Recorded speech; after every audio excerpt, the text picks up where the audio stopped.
This is Suzanne Kenney, and you're listening to the Crime and Canvas podcast.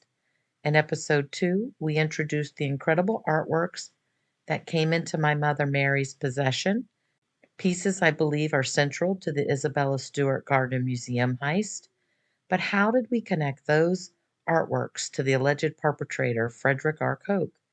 The answer lies in seemingly ordinary scraps of paper, but these are handwritten notes containing both Mr. Koch's and my mother Mary's handwriting. As I discuss these notes, if you want some visuals to help follow along, please visit crimeandcanvaspodcast.com, click on the evidence link in the top navigation, and look down the list for the handwritten notes. In them, he was clearly trying to document where he obtained the artwork, but he also took the time to impart bits of art knowledge, even sketching examples of cubism, which you can see in Note 3. This duality, recording provenance and offering impromptu art lessons, makes these notes incredibly telling about his true intentions. The method of selling artwork would be different for Mr. Koch than it would be for a flea market person. Most likely, Mr. Koch didn't realize this. He's lived a life of luxury. His methods of getting things accomplished are way different than a normal person. He could just call up a place and say, I have this painting to sell, and they don't even need a province. They are, yes, Mr. Koch. If my mother called them, they would probably hang up on her as they're laughing. Anyhow, today we begin to decode these notes. Imagine yourself back in 91, 92, no Google, no instant search, no way for my mother Mary and her flea market booth in Okeechobee, Florida, to verify anything this mysterious man calling himself Ed Koch was telling her. She had no way of knowing about a massive art storage warehouse fire in London, which we discuss in episode 6. He simply arrived and insisted she buy his artwork piece after piece for only a couple of dollars each. My mother, Mary, always practical, figured it wasn't a huge investment, even if she didn't quite understand what she was buying. She sold bric-a-brac, everyday collectibles, but she enjoyed his visits. He was polite. He told her stories of a life she could never have imagined, tales from a world of grand art and a life of luxury and yachts, gold-plated dishes, and of course, the lawsuits between him and his brothers he spoke of. Anyhow, things she had never heard of, even like an art storage warehouse. And during these visits, in his clear handwriting, he made notes. Notes about where he supposedly acquired these artworks, notes that Mary also jotted down. He was trying to tell her where he got some of the artwork. He wrote details about provenance, terms like Marlborough House Gallery, 1953 auction catalog, collection of H. Leeds. Methods of selling artwork are vastly different for a billionaire art collector than a flea market vendor. He probably didn't realize these seemingly innocent notes would eventually expose him. These notes, now a crucial piece of evidence, connect every single work from the Van Gogh to the Picasso, Manet, Calder, and Jane Peterson to his deceptive scheme. In total, there are 10 notes, so let's run down what these notes tell us about the artwork we discussed in episode 2. For the Vincent van Gogh painting, The Sultan of Morocco, the notes state it's titled The Moroccan, that it came from Galerie Van Nuys, 13 Rue du Missionnaire in Paris, France, from the Madame Corn, the proprietor, and that it's from the Paris period. These are precise details, names, and addresses, though through much research online, I can't confirm this address or this Madame Corn. Next is the Pablo Picasso pieces. The notes state that they were formerly the collection of H. Lee. And for the Femicesse style drawing, specifically purchased from the Marble House Gallery in London, 1953 catalog, and he lists numbers, number 22, number 28, number 33, and number 41. Again, specific galleries, dates, and even catalog numbers. The Alexander Calder drawings, the 5 pen and pencil circus scenes, the notes claim that they're from the Hawken Gallery in Palm Beach and belonged to Mr. Calder's housekeeper, Mrs. Clifford. The Hocking Gallery did hold, based on my research, exclusive licenses to sell Alexander Calder, so that is a likely place to get a Calder drawing. I can't confirm the Mrs. Clifford. I have found some subtle information on that, but nothing that backs that up. Then the Calder Foundation, which I've been to twice in New York, they don't want to help anyhow. We go over that in another episode. And for the Jane Peterson bird paintings, the notes say they originated from the Washington Gallery. They're on Kodak paper on Washington Avenue in Miami. Ned Matthews and his brother own the Washington Gallery, Washington Art Storage on Washington Avenue in Miami. We talked about the Kodak paper already for the Jane Peterson. This Washington Art Gallery is a very interesting story. It went on to become the Wolfsonian, and a man, Mr. Wolfson, had stored so much of his art collectibles there that he ended up purchasing the building, turning it into his own personal gallery, and then went on to donate it to the university down there. And now they own the Wolfsonian Museum. This guy, there's interesting stories about how he had a train car that he would travel around America. There is some connection with how I come upon him and other information that makes me think him and Fred knew each other. And one of my theories as we get into the art heist is one of the ways they could have moved the art was on his train car. The stories on his train car would be how he would love to pull into these little towns, and he'd go into the barber shop to get a haircut, and he'd ask them to tell him, who has what in town, and then he'd go visit those people and he'd buy whatever they had. He'd convince them to sell them and he'd load them up on his train car. So he used his train car to move collectibles around. Anyhow, back to the artwork and the notes. Then there's a Camille Bombay. This is a small painting of a river scene. The notes state this is from the Naviette period, and it looks like a painting that's most likely from the Naviette period, something more early on in his painting before he mastered his style. Lastly, for the Keys Van Dongen, it's a drawing of a lady in a hat.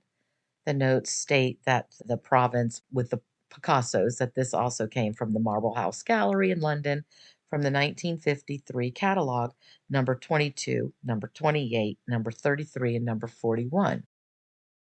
I want to state that the Marble House Gallery is mentioned 4 times in the notes, twice with the 1953 auction catalog numbers, and twice just the name. 3 of the 4 times it is written, it is in Mr. Koch's handwriting. Now, it's important to state that my mom said that this catalog, it was something that was mailed to him, and then he would let the people know how much to bid. He didn't go to these auctions. He bid it through the phone or whatever. Or you've seen that where they don't show up and they bid on the phone. And that's how he bid. I also want to state that we've tried really hard to find these Marble House auction catalogs, and I haven't been able to find any. I've tried to contact the Marble House Gallery in London. I couldn't get anywhere there either. Now, you have to think about this. If Mr. Koch has bought a lot of art from these people, all Mr. Koch has to say is this lady is trying to, whatever he's going to say, that's going to make them not help me. That's their goal. They're the criminal, but they're also rich and they can convince people to respond however. And the people believe it, but they don't realize that they're covering up a crime. They think I'm the wrong person. And that's what has to stop. I also wanted to state that I read somewhere in my deep research back in 2010, 2011, that there were articles out how Fred and John would go to these auctions in the 90s and 2000s, and they were buying up all the auction gallery catalogs. And they didn't understand why. Um, Now we know why. Because if I ever get a hold of these catalogs and I can validate this artwork, I can prove this story. They don't want that. That's pretty obvious. There are even artworks mentioned in the notes that I've never seen or photographed. Pieces my mother sold before I could document them. A Maurice D. Vlaminack, a Fernand Ledger, and a Joan Moreau. The consistency across all these notes is the detailed references to specific galleries or the auction catalog and just the overall total knowledge of art in these notes. This wasn't, I don't know. You just have to look at the notes. You have to look at the story and listen to the story and maybe be a part of it. Help me share this story. So, these notes paint a picture of Frederick R. Koch's deep knowledge of the art world, a knowledge far beyond what any typical criminal would possess. Only someone with extensive, almost encyclopedic art knowledge could share such precise details. And, like auction houses, specific catalog numbers, addresses, even Wildenstein. He gave us the exact address for Wildenstein. He also told Mom that Wildenstein was known for moving black market art. And I don't know why, A, he would tell her that, and B, it is true. He's known to move black market art. My mom doesn't know anything about this stuff. And when we're finally able to look the stuff up on the internet and it's all aligning, what would you do? Stand up for it. Let others hear it. And that's what I'm doing. In the notes was obscure collectors like H. Lead and the Calder's housekeeper. The level of detail confirms a deep embedding in the high-end art world, not the criminal underworld. I can confirm that the handwriting on these notes in the Sunbiz document appeared strikingly similar to an expert.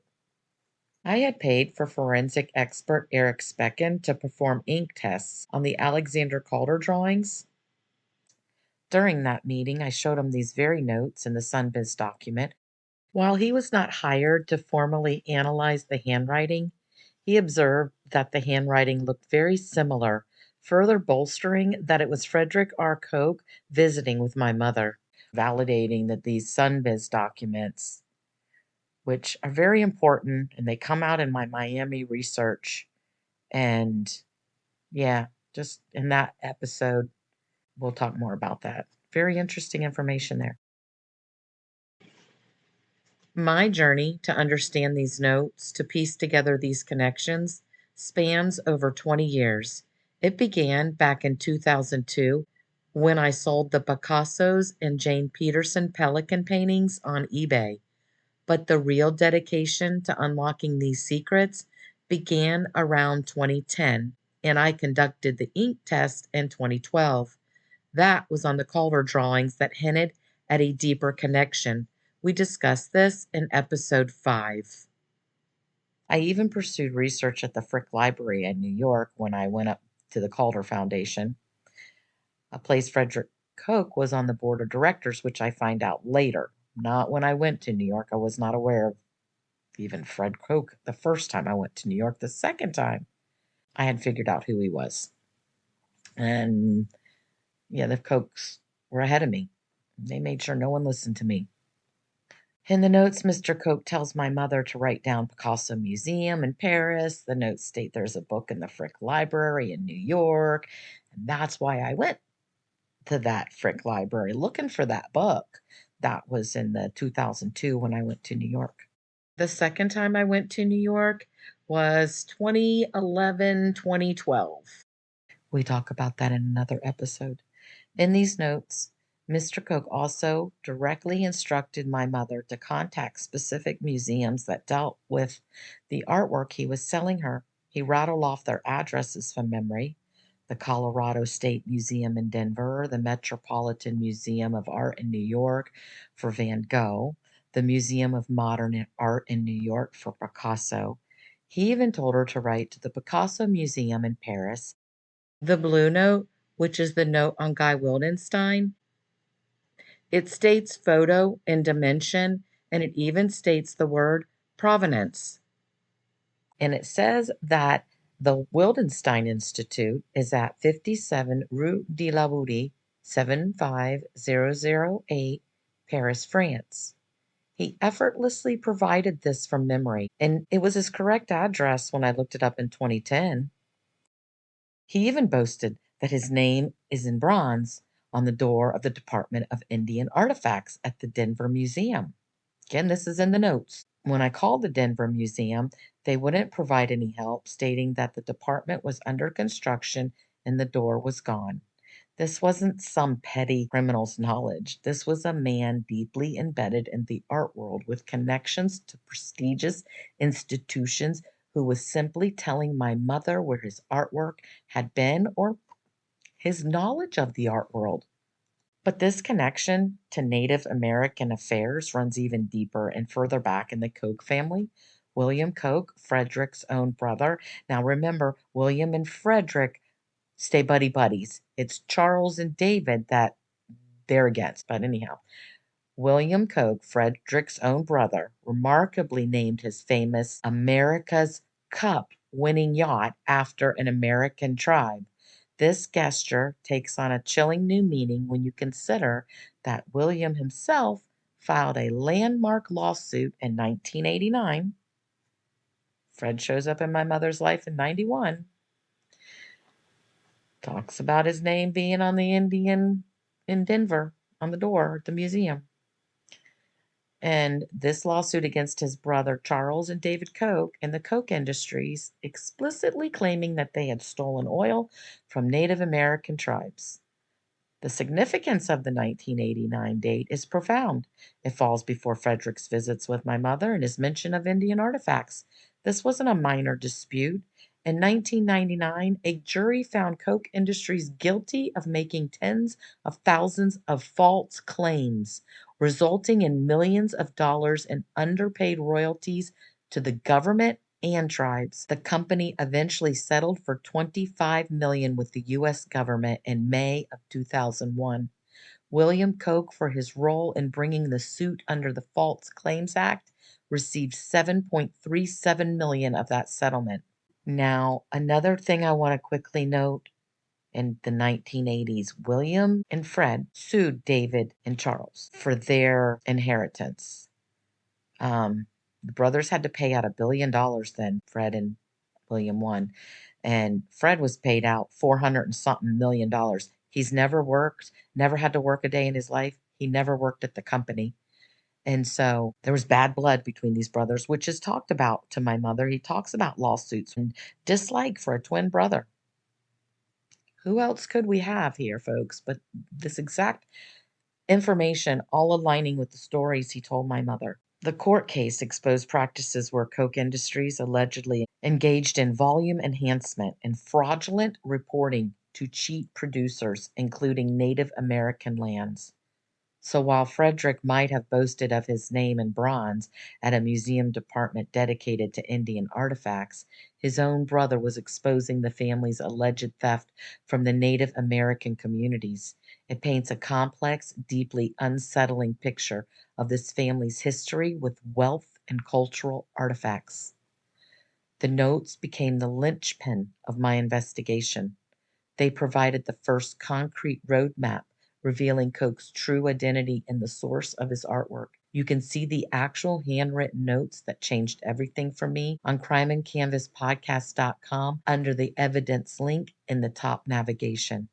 What's profoundly disturbing, thinking about all these notes now, is the man behind them. Frederick R. Koch knew his crimes. He knew exactly what he shared with my mother, what he sold her, and what they wrote about together in those seemingly innocent notes. He even left her with this incredible dream of retiring, explicitly telling her to sell the artwork and retire. Get out of the flea market, he told her, and promising to help her navigate the complex process of selling the artwork. But when my mother went to Sotheby's, it immediately triggered them contacting his brothers, and that's when the spotlight got hot. He realized he couldn't control the outcome and had to secretly back out, leaving my mother standing there, utterly bewildered, looking like a fool to the art world and to those she was sharing her amazing story with. And he didn't just abandon her, he had years to prepare. He meticulously planned for the day she finally pieced it all together and found him. A day he would simply deny everything. How utterly awful is that? He had many years. Nearly 2 decades passed before we truly pieced together this entire story. Not that we were working on it nonstop, but the timeline remained open, and all those years he had time. Time to prepare for the inevitable moment someone would finally connect the dots. The audacity of it to leave such a detailed trail, knowing he had so long to prepare for any repercussions. These handwritten notes are more than just scribbles on paper. They are a critical piece of evidence that proves Koch's guilt. They expose his detailed knowledge of the art world's inner workings, a sophistication that directly contradicts any notion of the Gardner heist being a simple mob job. Not that the mob isn't involved, but we'll go into that when I go into how I solved it in a future episode. These notes are undeniable proof that this story isn't invented. It was handed to us piece by piece by the alleged perpetrator himself. This is the kind of calculated deception we're talking about. This is the truth that's been systematically erased, ignored, and gaslit for decades. My resolve isn't just strong, it's forged, hardened by their unwavering silence until the hey, would you blow me? Again in a future episode. Their outright denials in the crude, desperate attempts to make me disappear. This is not what our country was founded on. No one should wield the power to silence truth, to dictate whose voice matters and whose doesn't. We can't allow ourselves to become an oligarchy where the powerful few control the narrative and suppress inconvenient truths. It's time we all stand together against such injustice, listening to each other's truths and supporting the voices that dare to challenge the status quo. That's why I'm here talking to you. This podcast is born from that very defiance. I refuse complicity. Mary's story is about more than just stolen art, it's about systemic corruption, powerful accountability, and the very foundation of justice. The notes speak for themselves. It's time they are seen and analyzed by those with the power to act. I urge you to visit crimeandcanvaspodcast.com. Click on the evidence link in the top navigation to see Koch's handwritten notes with your own eyes. Then use hashtag Crime and Canvas Podcast to share this episode and demand proper forensic analysis of these crucial documents. Your decision to listen, to share, to engage is part of this fight. It's how we bypass the silence. It's how we ensure this story is heard in full by the public. We're building a community for unheard voices. In our next episode, episode 4, we'll move beyond the notes and dive into my research and Miami discoveries. We'll explore how I pieced together Koch's hidden business connections, his ties to international art trading, and how all roads keep leading to Miami. For documented evidence, visit theartworkstory.com and sign up for my newsletters. To join a wider movement for truth, visit uhv.news. Unheard Voices, where every voice matters. Thank you for joining me on the Crime and Canvas podcast. This is Suzanne Kenney. I'm grateful for your time and your willingness to hear this story. Let's always remember the truth is still the truth, even if no one believes it.